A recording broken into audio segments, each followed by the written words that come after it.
En este módulo vamos a ver cómo analizar los casos de phishing.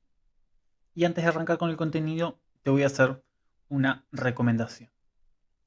Esto aplica para todo el curso, pero en particular para esta sección me interesa que tengas en cuenta lo siguiente. En esta lección, en esta sección, lo que vamos a hacer es hablar cómo analizar casos de phishing. Después vas a tener otros videos donde vamos a efectivamente analizar casos de phishing de verdad con las herramientas que vamos a hablar ahora. ¿Qué pasa? Si yo primero te muestro los casos prácticos y no te explico los, lo- cómo lo estamos haciendo y por qué lo estamos haciendo, que es lo que vamos a ver ahora, es un poco raro. Pero también el explicar cómo hacerlo sin hacerlo también es un poco raro. Entonces mi recomendación es que esta sección la veas, después veas los casos prácticos y después vuelvas a ver esta sección. Porque la vas a volver a ver ya entendiendo la parte práctica. Y la parte práctica la vas a ver después de haber visto esto. ¿Sí? Dicha esta aclaración, arrancamos con el contenido.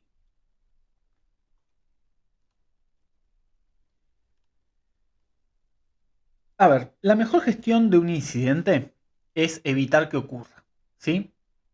En el caso de los correos de phishing, y como ya lo hablamos antes, lo primero de todo es capacitar a los usuarios para que detecten los correos lo antes posible y evitar que caigan en el engaño, evitar que lleguen a ser un incidente.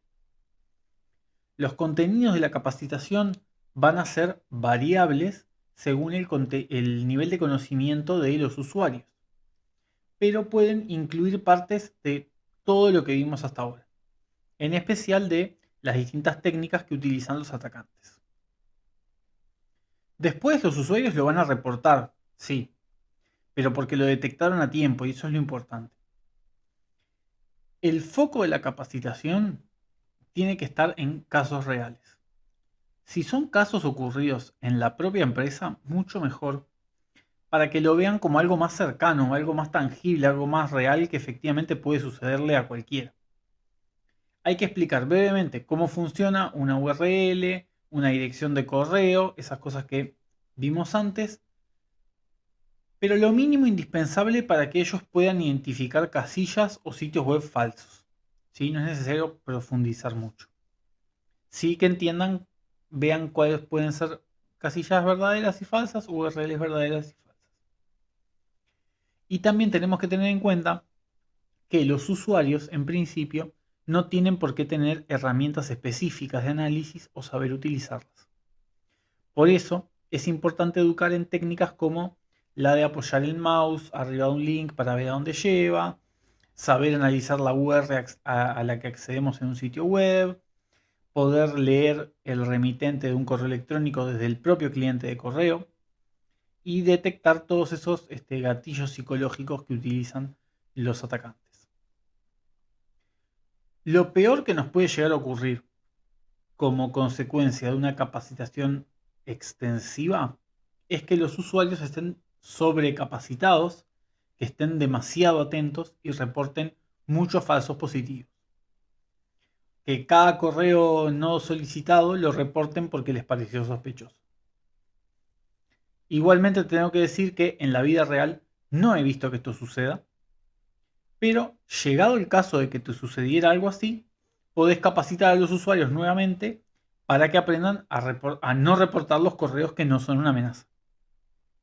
Si alguno de los que está escuchando este curso llega en algún momento a ese punto de tener que recapacitar a los usuarios porque tienen demasiados reportes de falsos positivos, me escriben y me cuentan, por favor.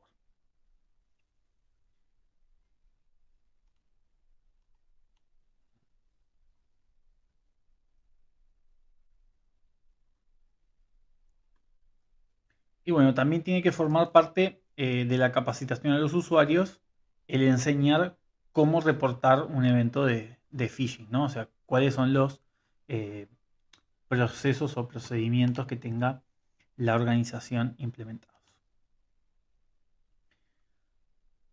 Ahora vamos, sí, con lo que van a ser los casos que nos van a llegar en la vida real y que vamos a tener que analizar.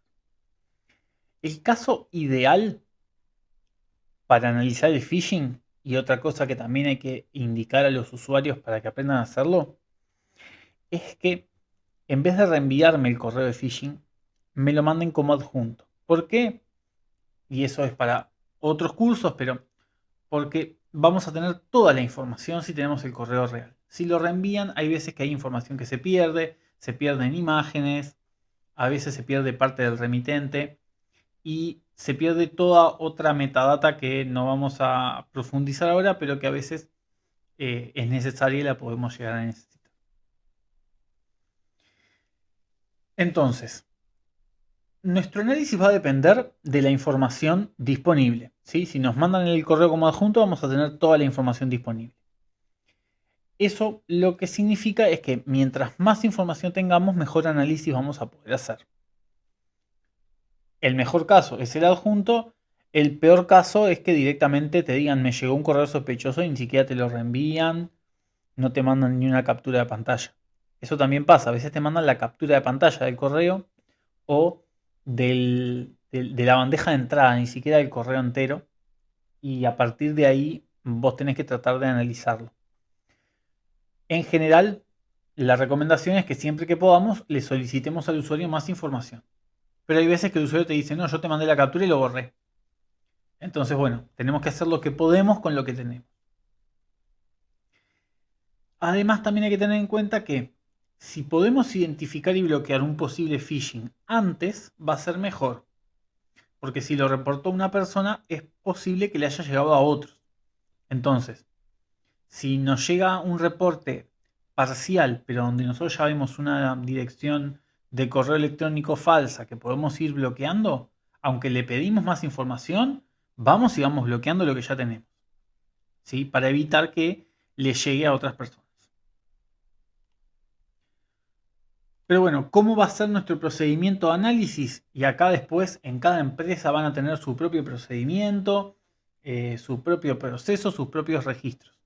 Pero mínimamente vamos a tener estas etapas, ¿sí? En primer lugar vamos a recibir el reporte del phishing con la información que sea que nos mande el usuario. Luego vamos a tener que nosotros analizar la evidencia que nos hayan enviado y los datos que podamos conseguir. De esto, de cómo analizar, es lo que vamos a hablar en esta sección. Después de todo nuestro análisis tenemos que dar un veredicto, decidir si efectivamente es un ataque de phishing, si se afectó la ciberseguridad, es decir, si es un evento o un incidente, o si es un falso positivo. Y luego, en función de nuestro veredicto y de la información disponible del ataque, vamos a tener que definir acciones a realizar para responder al incidente. Esto pueden ser desde bloqueos de todo tipo, comunicación al usuario, si hay que pedirle que haga algo, comunicación a la organización. Nos puede pasar que nos llega un phishing y a los 10 minutos nos llega otro y a los 10 minutos nos llegan 3. Bueno, ahí ya sabemos que es algo genérico de toda la organización. Seguramente vamos a buscar en alguna herramienta que tengamos de correo todos los correos que hayan llegado de ese mismo tipo, y vamos a escribir un comunicado a todos los funcionarios diciendo, che, tengan cuidado que este correo es malicioso. ¿Sí? Pero bueno, ahora pasamos a el análisis de un caso en particular, ¿no? El análisis inicial del contenido que nosotros vamos a hacer, primero que nada, tiene que tener en cuenta el contexto en el que se recibió el correo. ¿Sí? ¿Por qué digo esto? Porque es lo que nos permite identificar falsos positivos más que nada. Muchas veces los usuarios, por ejemplo, les puede pasar que el jefe le genera un usuario en un sistema y no les avisa y le llega un correo que dice, te creamos un nuevo usuario en ese sistema. Y el usuario lo reporta como un incidente y en realidad es un falso positivo. Entonces siempre hay que tener en cuenta el contexto en el que se da la recepción de un correo. Pero si lo reportó el usuario es porque no lo reconoce como válido o esperable. ¿Sí? Entonces eso ya nos da la pauta a nosotros de que tenemos que prestar atención y tener cuidado para revisarlo bien. Y lo primero que vamos a hacer, ¿sí? Antes de entrar a ver los temas técnicos de los que ya hablamos, es ver el contenido del texto del correo, el asunto, y ver si tiene indicios de técnicas psicológicas de phishing. ¿Sí? Ya vimos lo que hablamos de la urgencia, del miedo, etcétera, etcétera. ¿Sí? Ese va a ser nuestro primer análisis automático que vamos a hacer de cualquier correo que nos llegue. Después vamos a pasar a analizar el remitente del correo. Vamos a querer verificar si el nombre y el correo son reales, si el nombre está falsificado como veíamos la otra vez, si pusieron un correo en el nombre y el correo es otro, si el correo tiene un dominio extraño, etcétera, etcétera. ¿Hay indicios de falsificación del remitente? Ya si tenemos algún indicio de falsificación del remitente, podemos decir que estamos ante un intento de phishing. ¿Sí? Ya no sería un falso positivo. Ahora, si no encontramos indicios de falsificación del remitente, igual tenemos que seguir investigando, porque podría pasar que el tipo de correo, la cuenta de la que viene el correo, parezca legítima, incluso que sea una cuenta hackeada, y bueno, que eso nos lleve a caer a no identificar un phishing. ¿Sí? Y la primera herramienta que vamos a poder utilizar para verificar un correo es Have I Been Pwned. ¿Sí? Esa es una página web, después va a haber otro video específico de cada una de las herramientas. Para la parte de los casos prácticos, Have I Been Pwned es un sitio web donde vos pones un correo y te dice si se filtraron las credenciales de ese correo en algún lado. La realidad es que la mayoría de los correos están filtrados en algún lado. Pero si justo se da que no está filtrado en ningún lado, nos da ciertas garantías de que el remitente no habría sido hackeado. ¿Lo pueden hackear? Sí, lo pueden hackear. Pero es un elemento más para evaluar el riesgo. Tampoco es el más importante, como vamos a ver a continuación otros más interesantes. Lo otro que vamos a ver es si el correo tiene algún tipo de links. ¿Sí? Y en los links vamos a ver lo que habíamos hablado antes de lo que es el texto del link versus el link en sí. ¿Sí? Entonces vamos a analizar a dónde es que van los links con la técnica de ver con el mouse apoyado. O la otra opción que tenemos y que lo vamos a hacer es darle botón derecho al link y vamos a tener alguna opción que diga copiar link. ¿Para qué vamos a hacer eso? Para luego evaluar los links en alguna de estas dos herramientas o en las dos o en alguna más que ustedes después encuentren, descubran, les guste. ¿Sí? Las dos que vamos a ver acá son urlscan.io y virustotal.com. ¿Sí? Estas dos herramientas, de formas distintas, nos permiten analizar URLs para decidir o definir o conocer si son URLs maliciosas. ¿Cuál es la ventaja de esto? Que podemos hacerlo sin nosotros tener que entrar a esos links que son potencialmente peligrosos. Porque no tenemos que entrar a links desconocidos, más que nada cuando estamos tratando con problemas de phishing, ¿sí? Porque capaz que entramos a un link para analizarlo y nos terminamos infectando nosotros, ¿sí? Entonces vamos a usar URL Scan y Virus Total para hacer ese análisis. Después tenemos el análisis de archivos, ¿sí? Acá, en primer lugar, lo primero que nos puede llamar la atención son las extensiones peligrosas. Típicamente son los .exe, los .com, los .bat, ¿sí? Todo este tipo de archivos que en realidad son como de programas ejecutables. Acá tenemos que tener particular cuidado con el manejo de archivos peligrosos. Una advertencia que yo les voy a hacer para lo que es el curso y para lo que es después la evaluación es que yo no voy a usar archivos maliciosos reales, sino un tipo de archivo que las herramientas lo detectan como malicioso, pero no son maliciosos. Pero para la práctica profesional real, ustedes tienen que tener mucho cuidado, porque de nuevo es como que estás trabajando en un laboratorio con enfermedades o virus, ¿sí? Los laboratorios son lugares muy limpios donde la entrada y la salida está controlada, etc. Entonces, tener cuidado con el manejo de los archivos peligrosos que vienen en los correos potencialmente maliciosos. Y acá de vuelta tenemos el tema del funcionamiento de las macros, ¿sí? El tema de que para poder ejecutarse hay que habilitarlos. Y para eso, las herramientas que vamos a usar para analizar los archivos son nuevamente VirusTotal, que también nos permite evaluar archivos, y AnyRun. Son dos herramientas bien distintas y que son muy complementarias.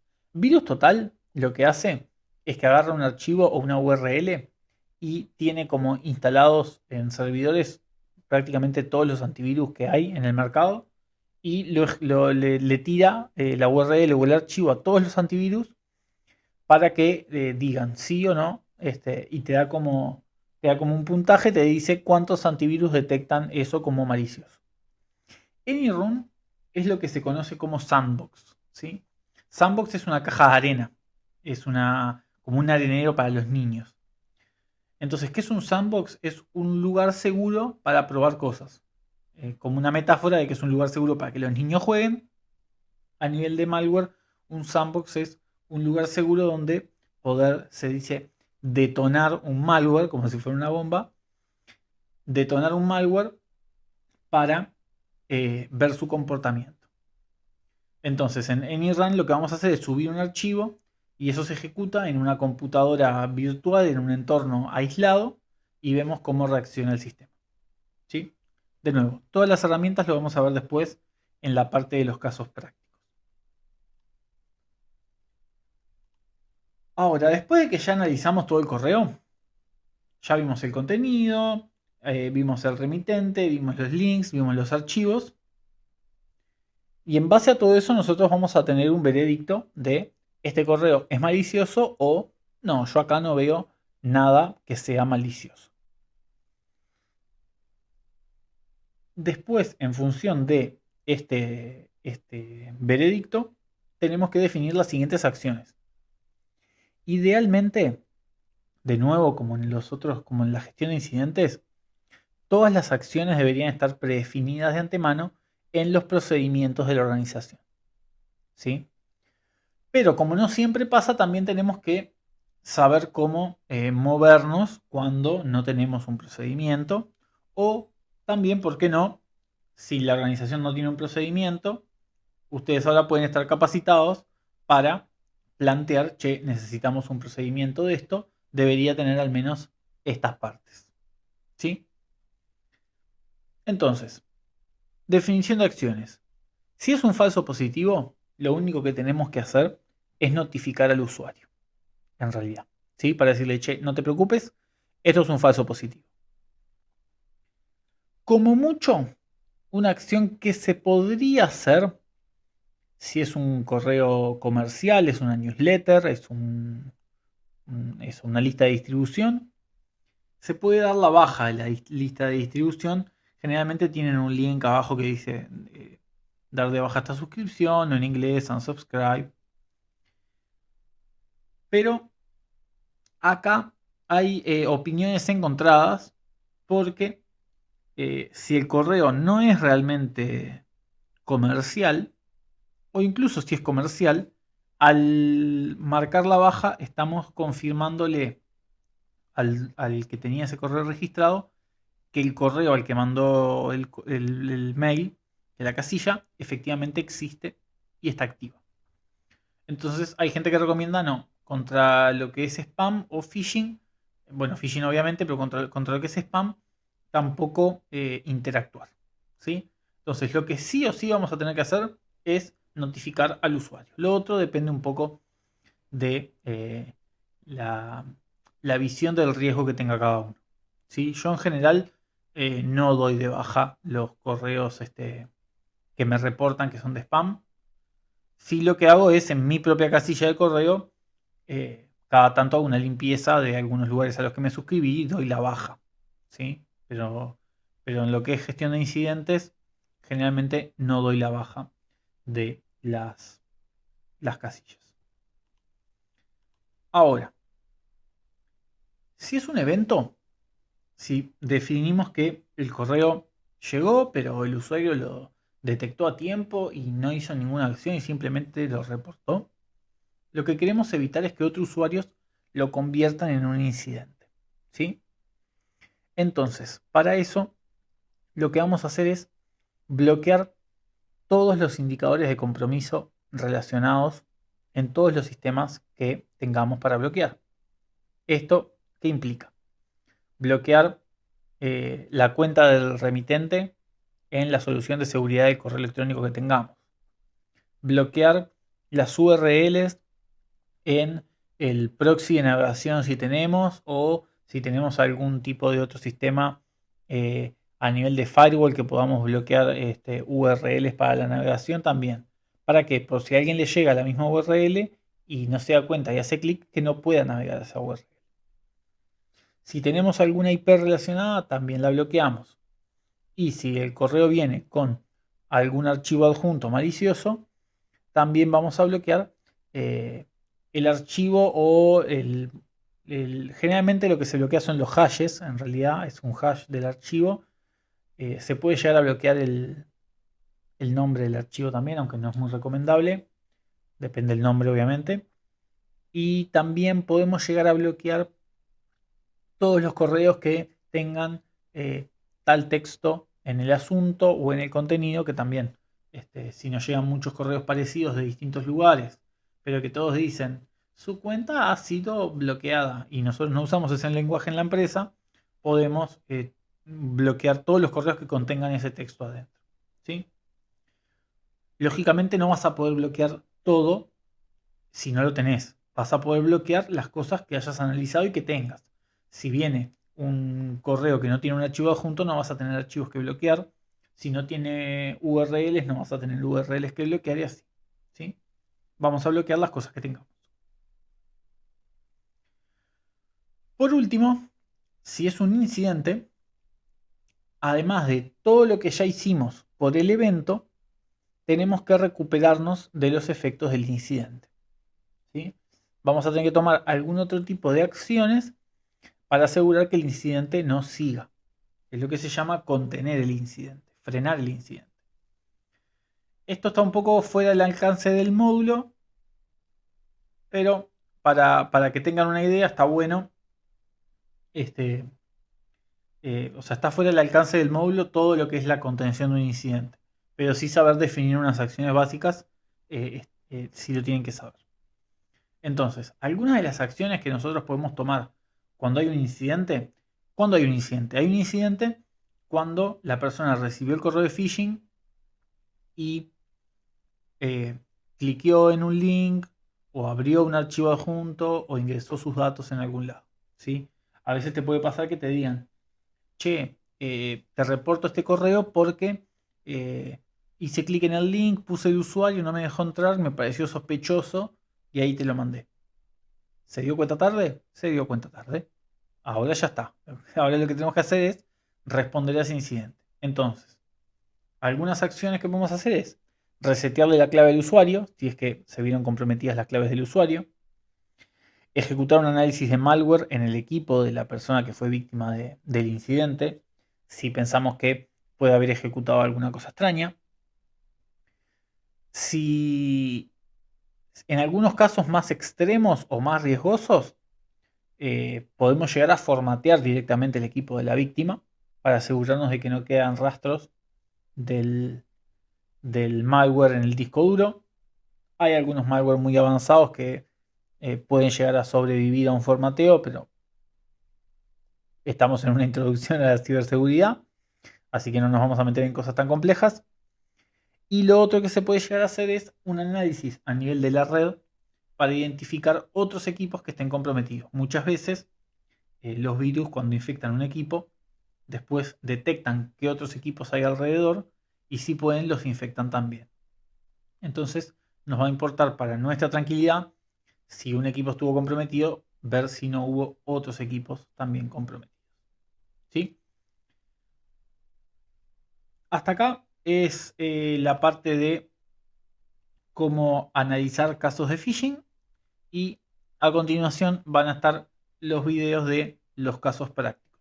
Como les dije, después de ver los casos prácticos, les recomiendo volver a ver este video para ya verlo sabiendo cómo se ve en la vida real el análisis de un caso de phishing.